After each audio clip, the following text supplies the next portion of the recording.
पुत्री और उसके सुहाग की ये कथा है प्रेम, त्याग, अभिमान और विषाद की, जहां नियति के हवाले से घटा कुछ ऐसा प्रसंग कि जिसने स्वयं देवाधिदेव महादेव को भी प्रेम और वियोग की अग्नि में जलने पर विवश कर दिया। तो हुआ कुछ ऐसा कि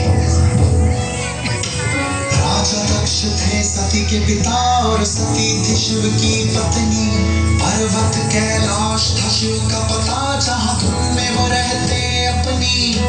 राजा दक्ष थे खफा सती से, उसे भोलेनाथ नाम भाते। कहते खाल शेर की ओढ़े फिरता, सांप गले लटका के।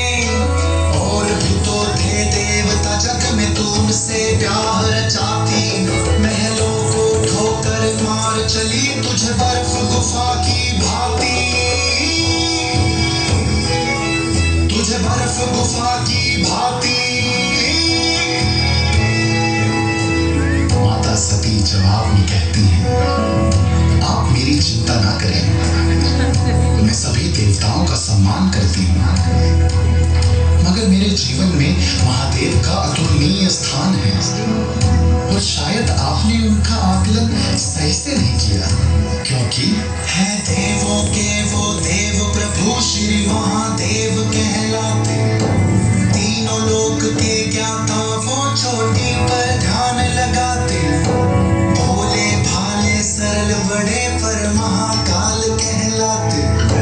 क्रोध कभी आ जाए तो फिर तांडव नाच रचाते। वो तांडव नाच रचाते। ओम शिवाय नमः। ओम नमः शिवाय। ओम शिवाय नमः। महादेव के नाम पर पिता और पुत्री के स्वर कभी ना मिल पाए। समय बीतता गया और ये अलगाव बढ़ता गया।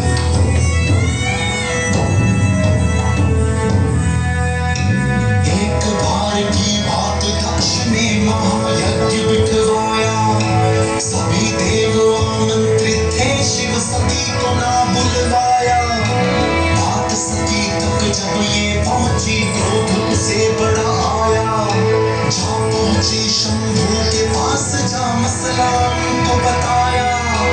देखिए ना महादेव, पिताजी ने महायज्ञ लिखवाया और हमें बुलाया ही नहीं। महादेव ने उनकी बात सुनी और बोले, आप यूं ही गुस्सा ना हो प्रिय। क्या है कि मुझे ना किसी यज्ञ में रुचि है, मैं इन बातों से ऊपर। युगन युगन से योगी हूँ मैं, योग में बैठा बेहतर। पिता को अपने तुम ही जानो, जाकर उनसे पूछो। देखो पर क्रोधित ना होना, जल्दी वापस लौटो। तुम जल्दी वापस लौटो।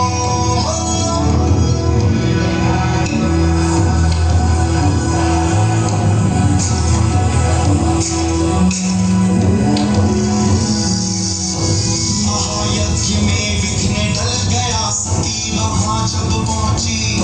पिता से झल्ला कर बोली, ये बात सहन ना होगी। न कोई यज्ञ जगत में है जो बिना शिव के पूर्ण हो जाए। मैं छोटी लाडली पुत्री, आप तो मुझे भी ना बुलवाए।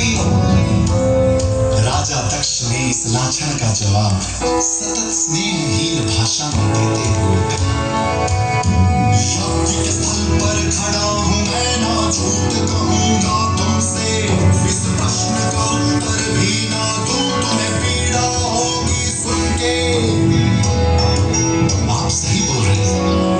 भला कौन पिता ऐसे शुभ अवसर पर अपनी पुत्री को ही नाराज करेगा, क्यों पीड़ा देना चाहेगा? तो आप बस इतना बता दीजिए कि हमारा स्थान कहाँ है? स्थान? कौन सा स्थान? कैसा स्थान?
मैंने सोचा था कि शिव और सती की प्रेम कथा में कुछ ऐसा भी होगा, मगर ये अंत न था, क्योंकि देह मरता है, आत्मा नहीं।